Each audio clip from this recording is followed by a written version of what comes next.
La perte d'un être cher est toujours un moment difficile.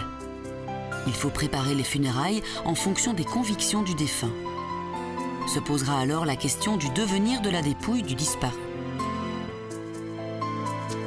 Les possibilités les plus répandues en Europe sont l'inhumation ou la crémation. Le choix de la crémation est en forte progression et est entré dans les mœurs.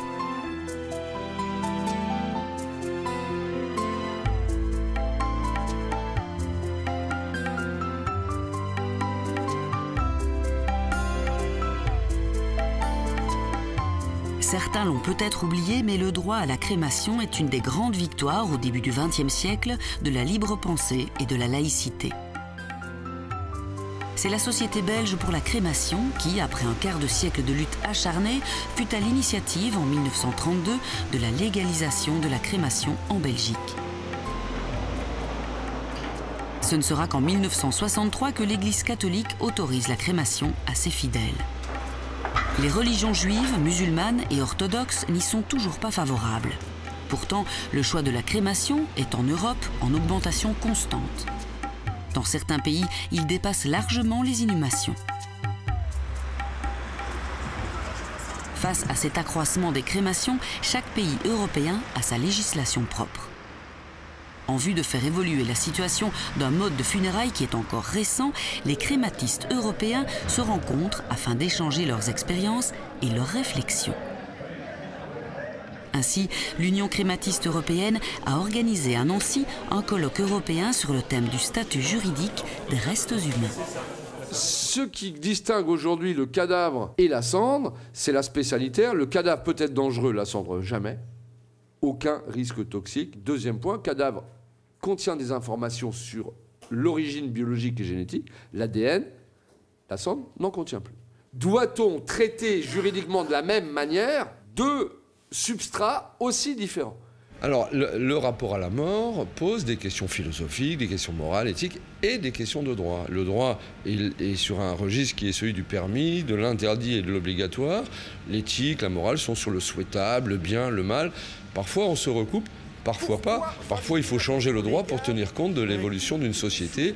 Et dans le rapport à la mort et dans le rapport aux dépouilles mortelles, il y a une évolution lente, à différentes vitesses en Europe, sur ces questions-là. Il y a une façon moderne de mourir, il y a une façon moderne de décider de ce qu'il adviendra de sa dépouille. C'est tout cela dont nous allons parler aujourd'hui. La crémation se développe de plus en plus. C'est une tendance sociologique lourde, c'est-à-dire qu'elle se développe, c'est inéluctable. Quand j'ai commencé dans ce métier il y a 40 ans, c'était moins d'1% en France. Aujourd'hui, on est à 75% en Grande-Bretagne, par exemple, dans les pays scandinaves, 65% en Pays-Bas, en Belgique de l'ordre de 55%. C'est un phénomène qui se développe avec des lois qui sont très différentes d'un pays sur l'autre. Une approche un petit peu différente, mais finalement on retrouve quand même beaucoup d'aspects qui sont communs. Beaucoup de pays européens n'acceptent pas que les cendres sortent du cimetière, alors qu'il y en a d'autres comme la Grande-Bretagne, comme la Hollande, comme l'Espagne, le Portugal, tous les pays de l'Est qui acceptent que tout soit possible et finalement le contrôle en est laissé à l'individu. En matière d'exception, en Europe, on a la Grèce qui est chez nous et les pauvres Grecs sont complètement bannis de la crémation parce que l'Église orthodoxe, qui intervient dans l'État, interdit encore la pratique de la crémation. La Belgique a connu ces dernières années un renouvellement des législations concernant les modes funéraires et de sépulture. 2001 marque un tournant pour la Belgique, c'est qu'on va parler de conservation des cendres à domicile, moyennant évidemment un écrit de la personne défunte. Les cendres doivent être traitées avec respect et dignité et ne peuvent faire l'objet d'une activité commerciale. Donc plus particulièrement en ce qui concerne le statut des cendres en Belgique, nous avons d'abord 3 régions, une région bruxelloise, une région flamande et une région wallonne, mais quelque part les législations sont quasiment semblables. Alors en termes de destination des cendres, il y a plusieurs possibilités. La première, c'est le cimetière public, où l'on peut disperser les cendres, inhumer les cendres ou les mettre en columbarium. Ensuite, depuis 2011, ce qu'on appelle nous la conservation à domicile est autorisée. Donc ça, c'est un 4e mode de sépulture. Il y a la dispersion des cendres en mer territoriale. Et nouveauté également, relativement récente, c'est la possibilité pour une famille de disposer d'une partie symbolique des cendres du corps incinéré, ce que nous appelons un reliquaire. Propriétaire des cendres, c'est finalement la personne qui a qualité pour pouvoir aux funérailles, qui finalement va signer l'ensemble des documents et va décider certainement, comment dirais-je, selon la volonté du défunt, quelle destination celles-ci doivent prendre. Je pense que là, on a vraiment un avantage en Belgique, puisque grâce au registre national, on a la possibilité d'aller déclarer à son administration communale sans rien payer, donc à titre tout à fait gratuit, ses volontés. Sa volonté d'être inhumé en pleine terre, en concession, ou d'être incinéré, et même si on souhaite que les cendres soient dispersées, et si on souhaite aussi que la famille puisse reprendre les cendres. Ça, c'est très facile, ça s'impose, donc la famille ne peut pas modifier la volonté du défunt, ça je pense que c'est vraiment très très important.